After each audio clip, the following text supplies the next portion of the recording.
Kami mau katakan Tuhan, gak ada Allah yang seperti Engkau. Kau yang berkuasa atas hidup kami. Kau yang terus menuntun hidup kami Tuhan. Untuk berjalan hari lepas hari di dalam tuntunan. Kami boleh berjalan terus di dalam kehendak Engkau Tuhan. Karena kami tahu Tuhan, hari-hari ini pengharapan kami cuma kami taruh di dalam Engkau. Biar kami boleh menyelesaikan Tuhan apa yang menjadi destiny kami masing-masing. Buat kami mengerti maksud dan tujuan-Mu kami ada di bumi ini Tuhan. Kami melangkap hal ini Tuhan. Terima kasih Bapa, terima kasih. Kami mau katakan Kau baik Tuhan. Kau sangat-sangat baik bagi kami. Terpuji-pujilah Engkau. Hanya dalam nama Tuhan Yesus. Kami berdoa dan kami mengucap syukur, sama-sama katakan. Amin. Tepuk tangan untuk Tuhan. Shalom saudara. Semalam saya ibadah online dengan Surabaya. Karena Surabaya minta untuk saya khotbah. Jadi mereka gabung Surabaya sama Bogor dan sekitarnya saudara. Saya berbicara banyak hal, tetapi setelah ibadah ada beberapa pertanyaan dari mereka. Mereka katakan hari-hari ini mereka ibadah online, mereka beribadah, tapi mereka katakan ada satu rasa ketakutan yang luar biasa. Yang hari-hari ini mengikat hidup mereka. Saudara ingat, saya berbicara minggu kemarin. Saya katakan, Matius 5:20 dia katakan, jika hidup keagamaanmu dia katakan, tidak lebih benar daripada hidup keagamaan ahli-ahli Taurat dan orang-orang Farisi, maka dia katakan sesungguhnya kamu tidak akan masuk ke dalam kerajaan surga. Jadi kita bisa melihat di sini bagaimana Yesus dia mau berbicara ada standar untuk mengikut. Minimal dia katakan standarnya yaitu standarnya orang Farisi, ahli Taurat. Kita tahu dong apa peribadatan ahli Taurat dan orang-orang Farisi. Mereka ketat menjalankan agama. Mereka ketat menjalankan hukum Taurat. Tetapi sebatas mereka melakukan hukum. Jadi mereka berjalan karena hukum. Ya, mereka berjalan karena apa? Aturan-aturan yang dibuat, saudara. Maka minggu kemarin saya katakan, Yesus dia bilang gini, ayo kita naik ke level yang lebih tinggi. Kita naik ke lebih tinggi lagi. Untuk apa? Untuk bukan cuman kita sedang beragama, tapi sedang mencari dan mengejar Tuhan dalam hidup saudara dan saya. Maka saya katakan ketika kita punya hubungan yang intim dengan Tuhan, ketika kita punya persekutuan dengan Tuhan, saya katakan sebetulnya seharusnya tidak boleh ada roh ketakutan di dalam hidup kita. Satu kali Meng telepon saya. Meng dia bilang begini, Tan, jujur musim corona, takut musim corona. Tapi Tan, saya dengar dari teman SMA, saya tidak tahu teman SMA atau teman apa. Dia naik sepeda ke Selandung mati Tan. Maka saya katakan kepada saudara, orang bisa mati bukan cuma corona saudara. Orang bisa mati dengan berbagai macam cara. Baru-baru ini saya lihat di televisi, satu keluarga mati karena apa? Terkepung api, mereka sedang tidur. Mereka mati saudara. Jadi saya katakan kepada saudara, kematian itu saya katakan akhir dari segala tugas saudara dan saya. Amin. Kemudian ada satu pertanyaan, dia katakan, Tante gimana? Itu pendeta-pendeta banyak yang meninggal karena corona. Saya katakan kita harus memiliki konsep pemikiran yang benar. Saya katakan konsep pemikiran yang benar, saya katakan apapun orang itu meninggal, caranya seperti apapun itu tidak penting. Tapi bagaimana dia hidup itu yang penting saudara. Kalau Kalau dia harus meninggal, corona itu bukan berarti dia tidak hidup kudus. Bukan berarti dia tidak hidup benar, saudara. Karena masanya sudah selesai. Karena firman Tuhan katakan, di dalam Mazmur 91 dia katakan, kalau Tuhan berbicara, dia panggil saudara, dia panggil kita masing-masing, dia katakan kembali. Waktu dia berbicara kembali, saudara sedang makan, mungkin saudara sedang makan rendang. Waktu dia katakan kembali, saudara ketelak rendang, kemudian mati. Karena apa? Tuhan ngomong kembali. Jadi tidak ada satu kuasa pun yang bisa memberhentikan ini. Maka saya katakan, firman Tuhan dia katakan kalau kamu sendiri tidak memiliki pengertian yang benar, dia katakan kalau kamu tidak hidup keagamaanmu tidak lebih benar dari orang Farisi ahli Taurat, dia katakan sorry, lu gak bisa masuk surga. Mereka punya peribadatan, saudara. Mereka puasa. Bukan cuman puasa, bukan cuman mendengar firman. Mereka lakukan itu, tapi yang mereka lakukan itu karena tuntutan agama, bukan karena tuntutan dari batinnya, bukan tuntutan dari hati nuraninya untuk mencari Tuhan. Maka saya katakan hari-hari ini, saya katakan kita harus mulai next level, artinya naik kepada satu tingkatan yang lebih tinggi. Kita harus tetap beribadah, kita harus tetap berdoa, kita bersyafaat, kita berpuasa, kemudian kita lebih next tingkat lagi, kita bersekutu sampai kita berjumpa dengan Tuhan. Karena saya katakan hari-hari ini semakin jahat dan hari-hari ini kita nggak bisa tutup mata bahwa kejadian demi kejadian yang terjadi, saudara bisa lihat di sosial media dan lain sebagainya. Ini mengarah kepada kejahatan, mengarah kepada satu nanti sistem, saudara, yang kita nggak mengerti, yaitu sistem anti-Kris. Maka saya katakan kalau kita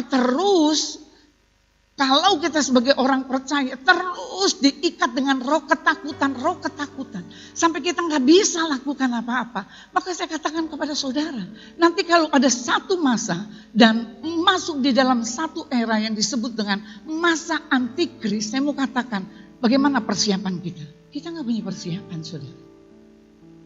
Saya katakan corona ini tidak kelihatan, tapi saya katakan ada. Saya tadi kemarin pagi kalau nggak salah saya telepon Herlina, saya ngomong begini, corona ada, kita nggak tutup mata, corona ada. Tapi saya katakan, corona ketika kita mengikuti semua peraturan dari pemerintah, saya katakan, pasti ada keselamatan yang Tuhan berikan. Tapi bukan cuma itu, saudara, kita harus mengerti bahwa hari-hari ini kita sedang digiring. Saudara percaya atau tidak percaya, kita sedang digiring untuk masuk nanti satu masa yang disebut dengan masa anti-Kristus. Saya tidak akan bahas ini mengenai anti-Kris, tapi dia katakan kita harus punya dulu standar kekristenan, yaitu kita punya peribadatan yang benar. Peribadatan bukan karena agama, karena saya mencari Tuhan. Saya katakan ketika kalau saya udah Sabtu mau ke Minggu, saya terus terang, saya antusias sekali. Karena apa? Saya bisa berkumpul, saya bisa menyembah Tuhan. Saya tahu saya bisa mengalami perjumpaan dengan Tuhan. Bukan berarti di rumah tidak bisa. Tetapi saya katakan ketika kita berkomunitas, ketika kita bersama-sama, maka kita lihat, kita akan alami hal-hal yang banyak kali kita nggak tahu. Saya akan berbicara hari ini dengan tema Yesus sumber kehidupan. Ya. Yang diangkat saudara dari Injil Yohanes 7 ayat ke-37. Injil Yohanes 7 ayat ke-37. Pada hari terakhir pada puncak perayaan itu, Yesus berdiri dan berseru, barang siapa haus baiklah ia datang kepadaku dan minum. Ayat 38. Yang dimaksudnya ialah roh yang akan diterima oleh mereka yang percaya kepadanya, sebab roh itu belum datang karena Yesus belum dimuliakan. Kita bisa melihat di sini dia katakan Yesus berdiri berseru, barang siapa haus baiklah ia datang kepadaku dan minum. Ini saya katakan ini satu cerita. Ini satu cerita dikatakan di situ ada perayaan. Kalau saudara baca di ayat kedua. Itu ada perayaan karena ada 3 perayaan besar orang-orang Yahudi. Ya, perayaan Pentakosta, kemudian perayaan Paskah, dan perayaan Sukot atau Pondok Daud, saudara. Itu ada 3. Di sini dia katakan, di dalam ayat ini menceritakan bagaimana ada satu pesta perayaan yang diadakan oleh orang Yahudi yang disebut dengan perayaan Sukot. Perayaan Sukot atau perayaan Pondok Daun itu menandakan ada satu pesta yang mereka adakan karena apa? Hasil panen, ya. Mereka mengucap syukur setiap hasil panen yang sudah terjadi bagi mereka. Maka mereka membuat satu perayaan. Dan perayaan ini tidak terjadi dalam satu hari. Ya, kita bisa melihat perayaan ini terjadi itu selama 7 hari berturut-turut.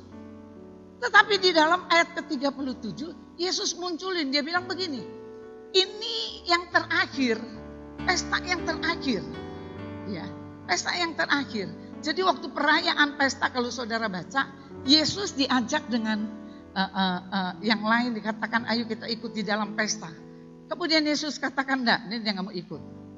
Tetapi secara diam-diam Yesus kemudian dia pergi. Dia melihat perayaan pesta itu. Dan pada puncak pesta itu saudara, menurut kebiasaan mereka itu ada yang namanya seremoni. Atau seremoni itu apa sih namanya? Acara gitu ya. Seremoni.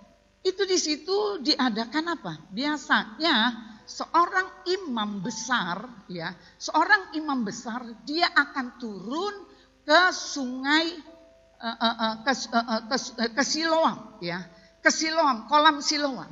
Jadi waktu imam besar ini dia harus pergi ke kolam Siloam. Apa yang dilakukan? Dia katakan dia membawa satu tempat yang dari emas dan itu harus diisi dengan air. Jadi imam besar ini dia lakukan itu. Dia ambil tempat yang dari emas saudara. Kemudian apa yang dilakukan? Dia isi dari kolam Siloam.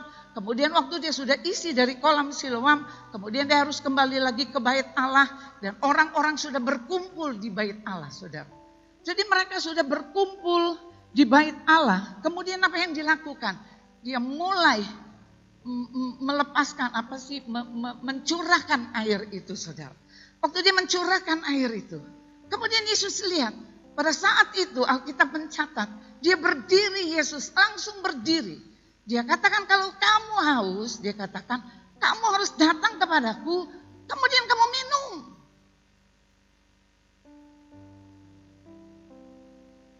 Ini satu cerita ini pun. Bagaimana Yesus dia berbicara kepada orang Samaria. Dituliskan di dalam Injil Yohanes 4 saudara. Di situ dia katakan ketika murid-muridnya, dia sedang mencari roti untuk Yesus makan karena perjalanan mereka yang cukup panjang. Kemudian Yesus bertemu dengan satu sumur yang disebut dengan sumur Yakub.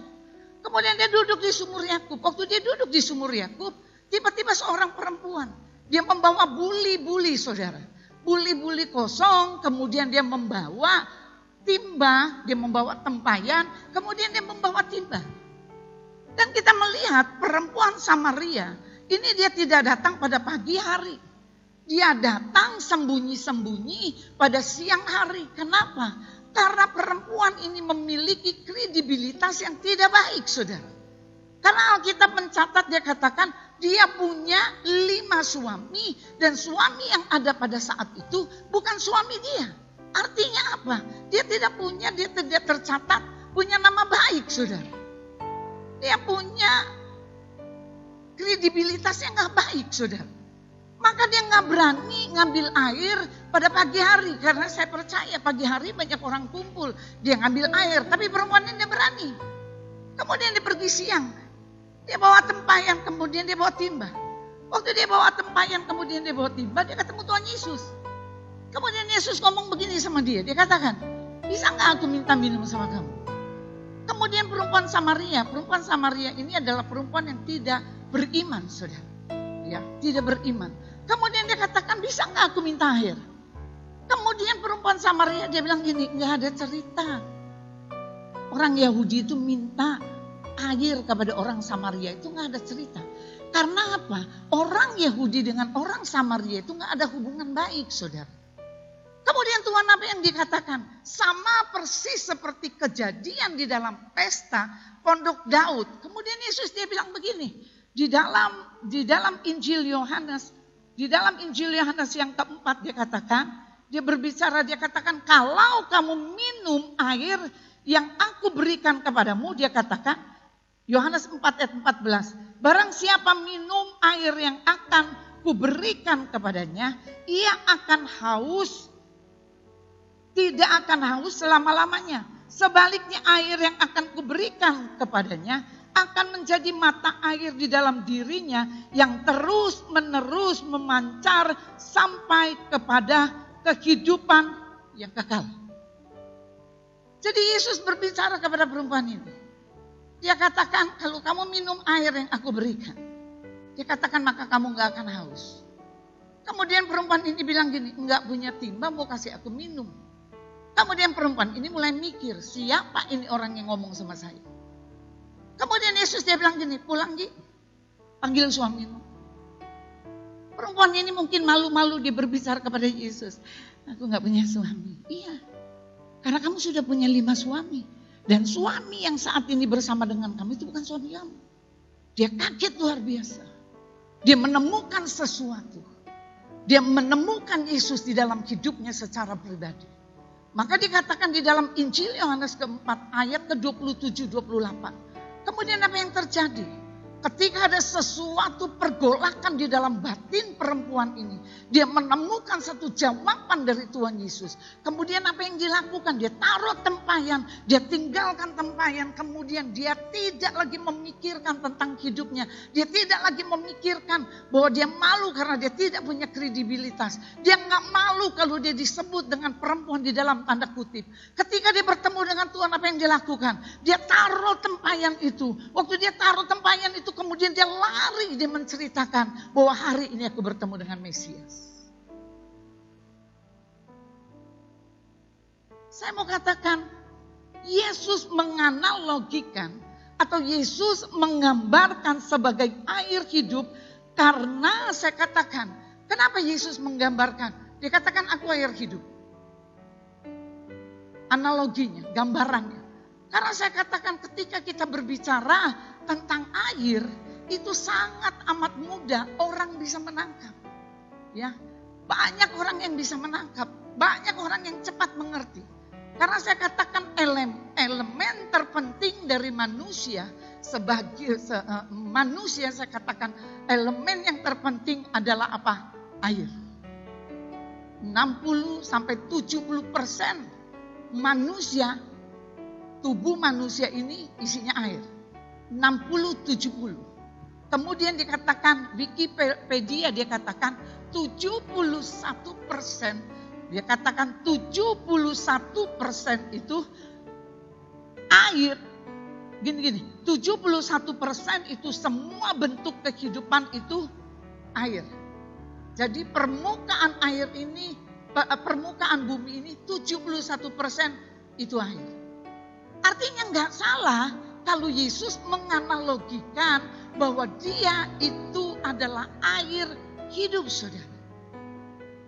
Saya baru mengerti, air itu sangat penting sekali karena apa? Dibutuhkan sebagai, saya baru ngerti saudara, air yang saudara minum itu sangat penting sebagai apa? Alat transportasi untuk dia mendorong sel-sel makanan, dia lepaskan kepada sel-sel yang lain, saudara. Kemudian saya baru mengerti lagi, ketika kita kekurangan minum, ya, makanya banyak orang yang suka malas minum. Ini bahaya. Kalau kita kurang minum, saudara, ada stok di dalam tubuh kita, 60-70 tubuh kita ini adalah air. Kalau kita kurang minum, kita nggak mau minum, maka yang ada tubuh kita akan menyerap air yang ada di dalam tubuh kita, dia pakai itu. Kalau terus dia pakai itu, maka apa yang terjadi? Akan terjadi pengentalan darah. Waktu terjadi pengentalan darah, bukan berhenti pada pengentalan darah, maka pengentalan darah akan menyumbat semua aliran darah yang mengakibatkan orang bisa stroke. Dan Yesus tahu ini, maka dia menganalogikan, maka dia menggambarkan bahwa manusia itu adalah membutuhkan air. Dan bukan cuma itu saja, saya katakan air juga itu sangat penting untuk pencernaan. Untuk apa? Menyerap asimilasi, saudara. Jadi pencernaan ini juga butuh air, saudara. Kemudian saya katakan, jadi air itu merupakan kebutuhan pokok manusia. Dan sama halnya dengan kebutuhan terpenting manusia dalam batin. Jadi begini, dia menggambarkan tentang air. Dia ngomong air, manusia butuh air. Kalau lu gak mau minum banyak air, kalau lu gak ada air, maka dia akan mengambil air dari apa yang ada di dalam tubuh kita. Waktu dia ambil itu terus menerus dia ambil. Yang terjadi dalam tubuh kita, saya mau katakan apa? Itu terjadi pengentalan pada darah kita. Karena tidak ada aliran darah yang ditransportasikan ke pembuluh darah kita. Kemudian itu akan mengental dan membuat orang mengalami stroke. Maka saya katakan, saudara perhatikan gak? Orang bisa enggak makan 3 minggu. Orang bisa enggak makan 1 bulan. Tapi ketika orang tidak makan dalam 1 bulan, dia bisa apa? Dehidrasi atau kehabisan cairan dan kemungkinan besar akan mati. Yesus mengerti ini, maka dia menganalogikan air. Supaya apa? Supaya saudara dan saya mengerti bahwa Tuhan itu, bahwa Yesus itu adalah sumber kehidupan buat saudara dan saya. Ketika kita tidak punya hubungan yang intim dengan Tuhan, ketika kita tidak punya persekutuan dengan Tuhan, ketika kita cuma punya hubungan melalui keagamaan kita saja, maka apa yang terjadi? Cepat atau lambat, saudara dan saya akan mengalami kematian. Bukan kematian secara jasmani, tapi kematian secara rohani. Yesus mengerti akan perkara ini. Dia tahu ini. Bahwa manusia itu butuh Tuhan di dalam hidupnya. Maka kita lihat. Orang beragama, tidak beragama. Orang kenal Tuhan atau tidak kenal Tuhan. Tapi dalam hati mereka. Mereka tahu. Mereka butuh Tuhan. Saudara tanpa sadari. Saudara mungkin gak berpikir banyak. Tapi jujur dalam batin saudara. Saudara butuh Tuhan.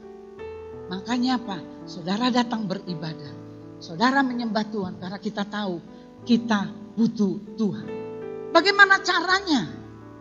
Untuk Yesus menjadi sumber kehidupan bagi kita. Bagaimana caranya saudara? Untuk Yesus menjadi sumber kehidupan bagi kita. Yang pertama saya katakan.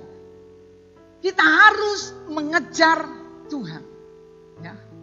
Tapi saya mau katakan, kalau mengejar Tuhan, saudara bisa mengejar dengan lambat, saudara bisa mengejar dengan berlari, saudara bisa mengejar, yang namanya mengejar itu bisa banyak hal.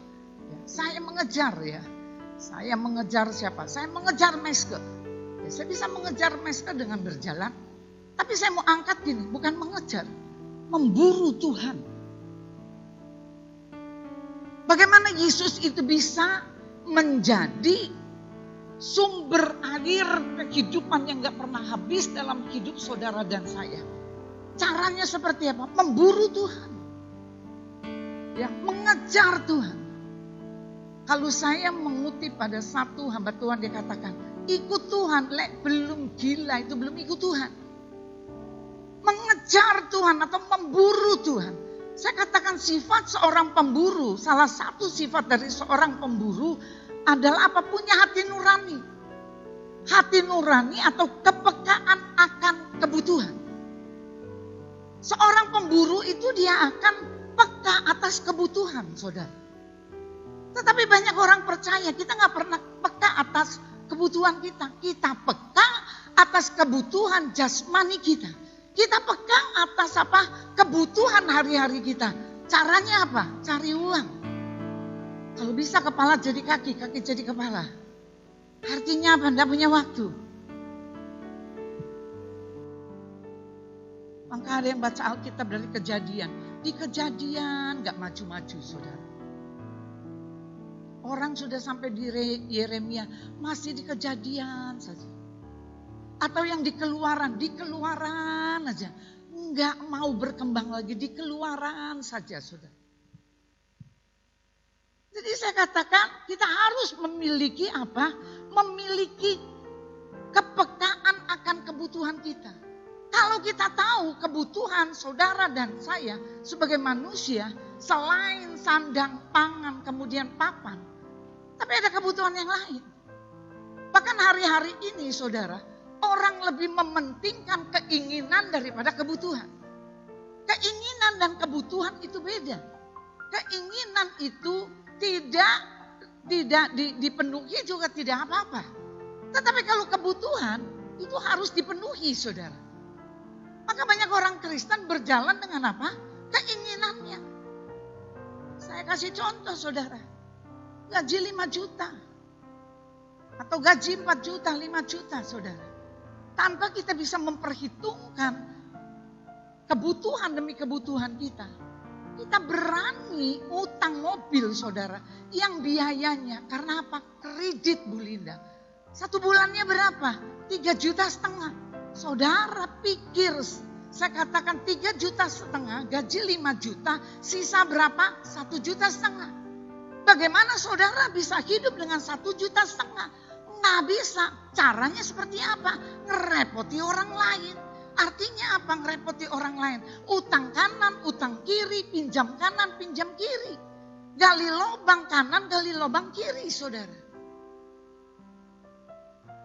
Kita peka akan kebutuhan kita. Kita peka akan apa? Bukan lagi kebutuhan, tapi keinginan jasmani. Yang kita seringkali kita lakukan ini, saudara. Tetapi apakah kita punya kepekaan di dalam manusia batin kita? Ada kepekaan di dalam batin kita. Mungkin batin saudara katakan gini, aduh ini udah gak tahan nih. Rasanya pengen cari Tuhan nih, ini kepengen nih. Rasanya saya pengen dengar firman. Tapi yang ada kebutuhan jasmani saudara melebihi daripada kebutuhan batin saudara. Maka kebutuhan batin saudara dijadikan nomor 2. Alkitab mencatat, dia katakan cari dulu kerajaan Allah dan kebenarannya. Maka segala sesuatu akan ditambahkan kepada kamu. Cari Tuhan dulu.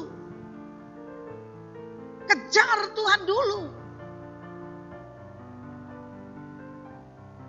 Kita mengejar, saya katakan kata mengejar. Mengejar Tuhan itu sama seperti ketika saudara mengejar untuk cari berkat. Kita bisa bangun pagi-pagi. Kemudian kita mandi, kita ke kantor, kemudian kita giat bekerja. Kita cari uang untuk mencukupi semua kebutuhan jasmani kita. Tetapi kita lupa bahwa kita punya kebutuhan manusia batin kita yang harus dipenuhi. Kita lupa, saudara. Maka firman Tuhan katakan di dalam kitab Amos, saudara. Amos 8 ayat yang ke-11. Dia katakan, sesungguhnya waktu akan datang. Demikianlah firman Tuhan Allah. Aku akan mengirimkan kelaparan ke negeri ini. Bukan kelaparan akan makanan. Dan bukan kehausan akan air. Melainkan kelaparan akan apa? Melainkan akan mendengar firman Tuhan. Amos dia katakan nanti ada satu masa dia memberikan kelaparan kepada dunia. Kelaparan untuk apa? Kelaparan untuk perkara-perkara rohani. Bukan kelaparan untuk perkara-perkara jasmani saja. Ada kelaparan, kehausan di dalam batin kita. Untuk kita mencari Tuhan. Saya katakan cari duit, perlu. Tapi saya katakan duit yang saudara peroleh, pakai untuk ibadah. Tapi banyak dari kita saudara, Tuhan berkati kita, tapi kita nggak pakai uang kita untuk ibadah. Maka saudara lihat, uang yang kita dapat. Ada perkataan, uang dari setan dimakan sama jin. Saudara bayangin, artinya apa? Nggak ada sisa. Dimakan belalang pelahap. Dimakan apa? Belalang pengirik. Dimakan apa? Belalang pindahan, saudara.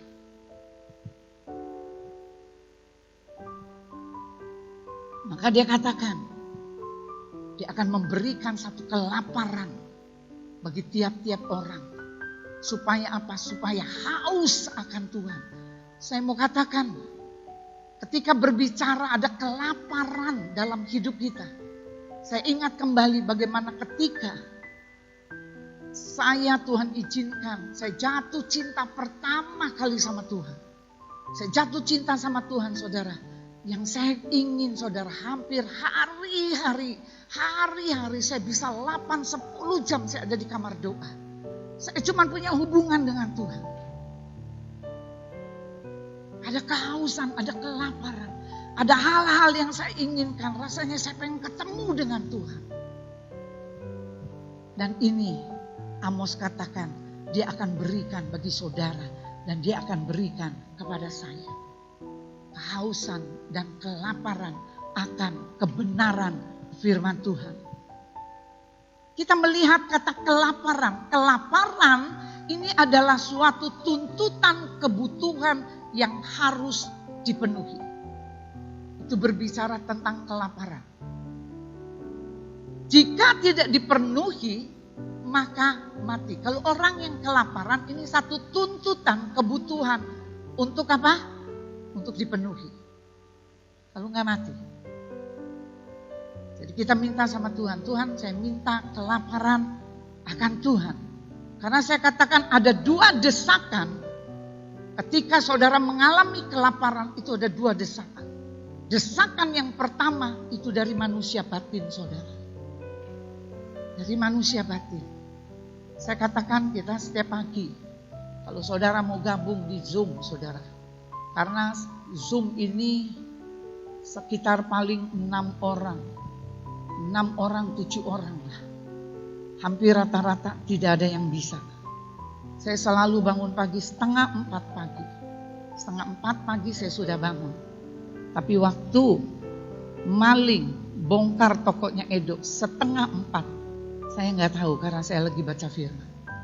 Karena apa? Tokonya Edo dia punya rolling door-nya sudah rusak, agak rusak. Sebelum kejadian, 1 hari sebelum kejadian, batin saya ngomong, waduh, ini nanti orang bisa bongkar. Ini ada di pikiran saya, ada di dalam hati saya. Tapi karena saya nggak bisa ketemu sama Edo sibuk dengan usaha dia yang baru, saya nggak bisa ketemu dan saya nggak bisa ngomong, saudara. Ketemu ya nggak bisa ngobrol lagi karena dia udah kelelahan. Sampai terjadi itu tokonya dibobol sama maling, saudara. Tapi puji Tuhan, yang dia maling, dia kecelek, saudara. Dia ambil itu box kas uang, dia pikir di situ banyak uang, saudara. Ternyata uangnya sudah diambil. Diambil TV dan tidak banyak yang diambil. Dan kita mengucap syukur. Kemudian baru selesai itu, saudara. Kemudian ada orang yang mau bikin rolling door. Jadi dia taruh motor di depan. Waktu dia taruh motor di depan, saudara, udah sampai hitungan 5 menit motor. Udah sampai 10 menit. Dia ada di dalam, hitungan sebentar saja motornya raib, diambil maling. Jadi saya katakan hari Jumat itu betul-betul membuat saya katakan, Tuhan, ini daerah Gajah Mada ini sudah tidak aman lagi. Ya. Jadi saya katakan kepada saudara, yang pertama itu ada desakan dari batin kita untuk apa? Untuk mengejar kebenaran. Ketika kelaparan itu terjadi, waktu kelaparan itu terjadi, maka akan 2 hal yang terjadi. Yang pertama ada desakan yang dari dalam. Desakan yang dari dalam itu untuk mencari kebenaran. Cari kebenaran. Cari Tuhan. Punya hubungan dengan Tuhan. Bersekutu sama Tuhan. Dengar suara Tuhan. Kemarin mereka tanya saya, Bu Linda, saya mau tanya. Bagaimana saya tahu destiny saya? Bu Linda bisa berdoa. Loh, destiny kamu kok suruh saya yang doa? Destiny kamu, ya kamu cari Tuhan. Tanya Tuhan, destiny kamu di mana? Masing-masing orang punya destiny. Saudara punya destiny, saya punya destiny. Saya katakan cari itu sama Tuhan. Tuhan, destiny saya ini apa? Untuk saya bisa menyelesaikan itu. Itu ada dari dalam saudara, ada pergolakan dari dalam batin saudara akan kebutuhan kebenaran firman. Kemudian yang kedua, ketika kelaparan itu yang terjadi, ada kelaparan terjadi. Yang kedua, apa yang dilakukan? Yaitu ada kebutuhan dari luar. Kebutuhan dari luar ini berbicara apa? Berbicara tentang tekanan, berbicara tentang permasalahan yang terjadi atas hidup saudara, yang mendesak hidup saudara untuk saudara mau tidak mau mencari Tuhan. Desakan itu dari luar. Maka Mazmur 118 dikatakan, Mazmur 118 dikatakan ayat yang ke-71, dia katakan gini, bahwa aku tertindas itu baik bagiku supaya aku belajar ketetapan-ketetapanmu. Jadi ketika Tuhan izinkan permasalahan terjadi, ketika Tuhan izinkan penyakit terjadi, ketika Tuhan izinkan ekonomi kita mengalami goncangan, ketahuilah kita punya respon yang benar akan kebenaran firman. Kita mau katakan bahwa apapun yang terjadi atas hidup saya tahu karena ini adalah jembatan untuk saya melihat kuasa Tuhan bekerja dalam hidup saya. Jadikan itu jembatan. Jadi itu ada tuntutan, saudara mau pilih mana? Tuntutan yang dari dalam itu datang dari dalam. Dia akan ngomong cari Tuhan, cari Tuhan. Kemudian tuntutan dari luar, masalah apa? Problema terjadi dalam hidup kita. Saya mau katakan masing-masing saudara dan saya, ketika saudara percaya, kemudian Alkitab berbicara, dia katakan, waktu saudara percaya sama Tuhan, pada saat saudara percaya, maka saudara diberikan salib. Bagaimana saudara bertahan dengan salib ini? Jadi saya katakan, ini yang pertama, saya akan teruskan lagi saudara karena waktu tidak banyak. Yang kedua saya katakan, sifat dari seorang pemburu, dia harus punya mental yang kuat saudara. Di minggu depan saya akan teruskan. Kemudian lagi bukan cuma itu, sifat dari seorang pembunuh, dia terlatih saudara. Seorang pemburu itu dia punya terlatih gitu ya. Dia punya tubuh yang terlatih. Saudara bisa lihat Yefta, ini tubuh yang terlatih saudara. Yefta sini Yefta. Wah ini hebat saudara, ini guru PT saudara, ini PT. Nah, ini PT, saudara lihat. Saudara macam-macam piting saudara. Ya, ini PT, saudara PT tahu. Latih apa? Ya, personal trainer. Kalau saudara mau, saudara bisa hubungi. Tepuk tangan dulu. Ya. Jadi saya katakan kepada saudara, ini kebutuhan. Saya lagi ngomong, kita usia yang udah 60, saya ngomong sama dia. Bikin dong satu kelas yang usia udah 60, yang bukan lagi olahraga jingkrak-jingkrak, tapi untuk memperbaiki kita punya tulang. Karena udah 60, salah jongkok, gak bisa bangun lagi. Salah duduk, udah kadang-kadang kecetit ya. Ya katakan atur aja kan, jadi usia 50, 60 lah, 50-60. Saya katakan boleh juga dibuat kelas. Jadi saya katakan ketika saudara percaya, kemudian Tuhan taruh apa? Dia taruh salib dalam hidup saudara. Kadangkala Tuhan izinkan salib itu terjadi dari pasangan saudara. Mungkin dari istri suami, mungkin juga dari anak-anak saudara. Mungkin dari teman pelayanan saudara. Mungkin dari orang-orang sekeliling kita, saya mau katakan, ketika Tuhan izinkan salib yang ada dalam hidup saudara, ketahuilah, kita jangan bilang sama Tuhan, Tuhan saya sudah capek dengan masalah saya. Tuhan saya sudah capek, saya sudah lelah, potong salib saya Tuhan, supaya saya bisa ringan lagi. Tapi saya katakan persoalan, permasalahan yang terjadi dalam hidup saudara dan saya, untuk apa kita tetap kuat? Karena apa? Salib yang membawa saudara dekat sama Tuhan. Salib itu berbicara tentang kematian saudara. Kematian buat daging saudara. Kematian buat daging saya saudara. Ketika Tuhan izinkan terjadi dalam hidup kita. Supaya apa? Yang Tuhan mau katakan, mati bagi dirimu sendiri. Maka ada satu firman Tuhan dikatakan di dalam kitab Roma. Dia katakan persembahan yang berkenan sama Tuhan adalah persembahan. Ada kematian, ada bau kematian dalam hidup saudara. Kematian yang diakibatkan karena salib buat saudara dan saya. Kita bangkit berdiri. Terima kasih Tuhan, terima kasih. Biar kami mengerti masing-masing, kami punya salib.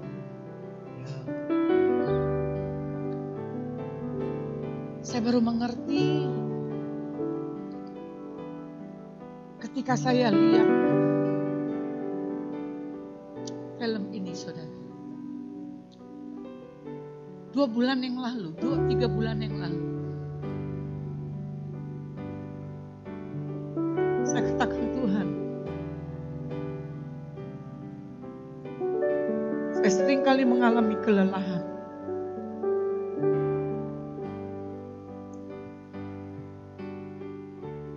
Tapi Tuhan katakan sama saya, selesaikan sampai garis akhir. Dan kamu lihat, kamu akan menang.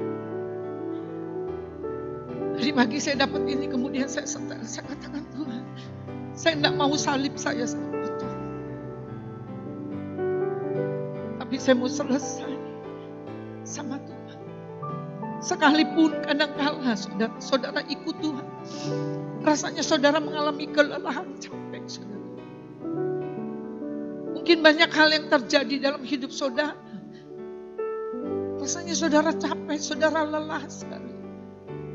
Tapi kita minta sama Tuhan, Tuhan, buat kesanggupan untuk saya bisa menyelesaikan ini. Menyelesaikan ini saudara. Waktu saya lihat ini, saya katakan, saya baru mengerti. Kalau Tuhan ngomong sama saya, selesaikan Linda sampai garis finish. Selesaikan Linda sampai garis akhir. Dan kamu kembali sama Tuhan. Kalau hari ini saudara mengalami mungkin persoalan, mungkin permasalahan yang saudara hadapi. Mungkin masalah hidup, kehidupan. Mungkin saudara mengalami permasalahan di dalam satu hubungan. Saya mau katakan sama saudara, biar hari ini minta sama Tuhan, Tuhan, untuk saya tetap berjalan pada salib Kristus. Pada salib Kristus. Terima kasih Bapak, terima kasih. Buat hari-hari ini Tuhan kami mengejar Engkau Tuhan. Buat hari-hari ini Tuhan Yesus, kami menjadi pemburu-pemburu Tuhan. Untuk kami bertemu dengan Engkau secara pribadi. Karena kami tahu Tuhan, pertemuan dengan Engkau yang sanggup mengubah seluruh hidup kami Tuhan. Bukan karena kemampuan kami, bukan Tuhan.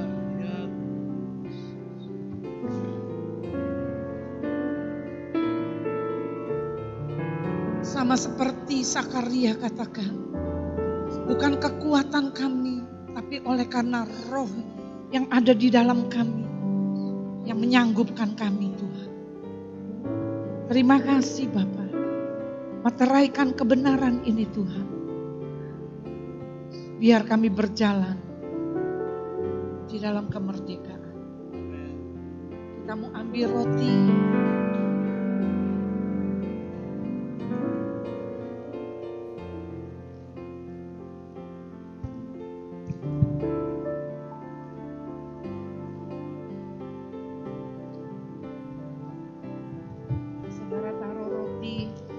tangan kanan, kemudian saudara angkat roti.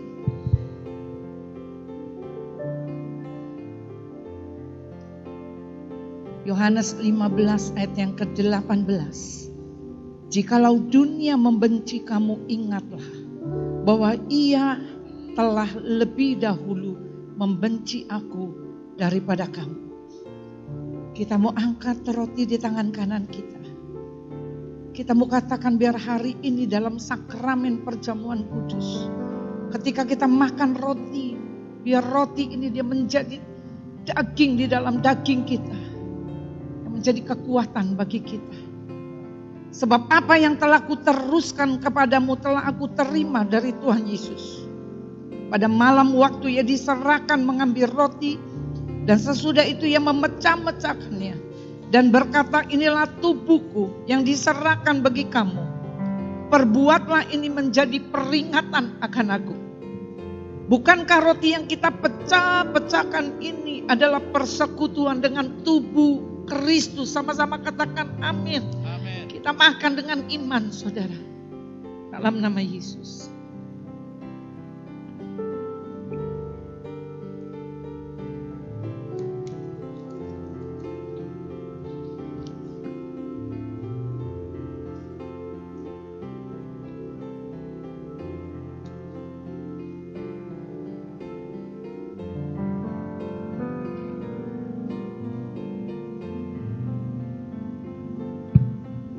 Kita mau angkat anggur di tangan kanan kita. Demikian juga ia mengambil cawan sesudah makan lalu berkata, cawan ini adalah perjanjian baru yang dimateraikan oleh darahku. Perbuatan ini setiap kali kamu meminumnya menjadi peringatan akan aku. Bukankah cawan pengucapan syukur yang atasnya kita ucapkan syukur ini adalah persekutuan dengan darah Kristus? Sama-sama katakan amin, kita minum dalam nama Yesus.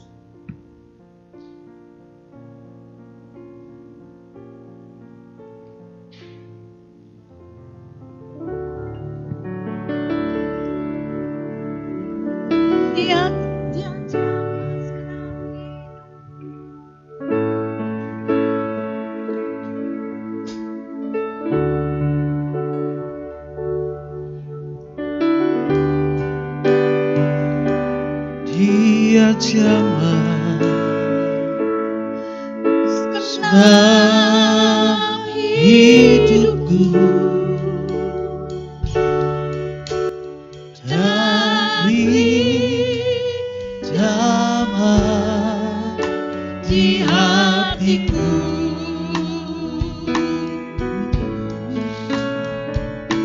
semua tak berubah.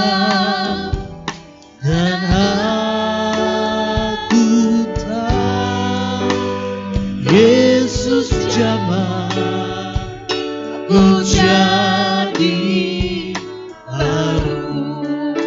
Saya beri saudara waktu hari ini. Kalau saudara katakan Tuhan jamah kami Tuhan. Saudara gak usah lihat kanan kiri, saudara angkat tanganmu. Saudara katakan Tuhan, kalau ada salib yang kau berikan bagi kami, biar kami boleh menyelesaikan salib itu Tuhan bersama dengan Engkau. Saudara gak usah lihat kanan kiri, karena kanan kiri saudara gak bisa bantu saudara. Pagi hari ini saudara berperkara dengan Tuhan. Saudara hari ini, pagi ini saudara ngomong sama Tuhan. Saudara katakan Tuhan, ini kami. Kalau Engkau izinkan salib itu Tuhan, Kau berikan bagi kami. Kami tahu Engkau adalah sumber kehidupan bagi kami. Engkau melihat setiap tangan-tangan yang terangkat pada pagi hari ini Tuhan. Engkau memberikan Tuhan kepada kami kemampuan Tuhan. Kemampuan untuk menyelesaikan pertandingan ini dan kami menang. Dan kami gak mau katakan Tuhan potong salib kami. Tapi kami mau katakan Tuhan, biar kami boleh berjalan dengan Engkau. Engkau melihat Tuhan, setiap tangan-tangan yang terangkat membutuhkan Engkau Tuhan. Biar ketika kami tinggalkan tempat ini Tuhan Yesus, ada sukacita dan kegairahan yang daripada Engkau. Untuk kami mencari Engkau, untuk kami boleh bertemu dengan Engkau Tuhan. Terima kasih Bapa, terima kasih. Ya Jama, senam hidupku,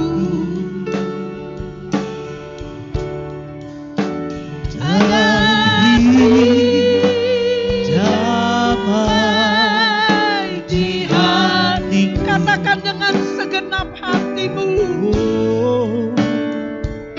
semua telah berubah. Dan aku tahu Yesus jamah, aku jadi. Sekali lagi katakan, Yesus jamah. Amin.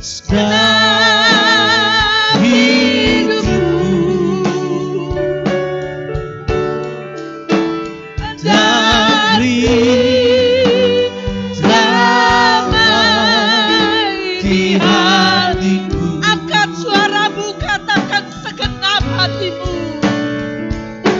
Semua telah berubah. Dan aku tahu Yesus jamah, aku jadi baru. Yesus jamah, ku jadi Baru Yesus jamahku jadi baru. Yesus jamah, ku jadi baru. Terima kasih Bapa, terima kasih. Kau yang menjadi sumber kehidupan bagi kami. Kau yang menjadi sumber kekuatan bagi kami. Ketika kami tinggalkan tempat ini Tuhan, ada perlindungan-Mu sepanjang 1 minggu ke depan Tuhan.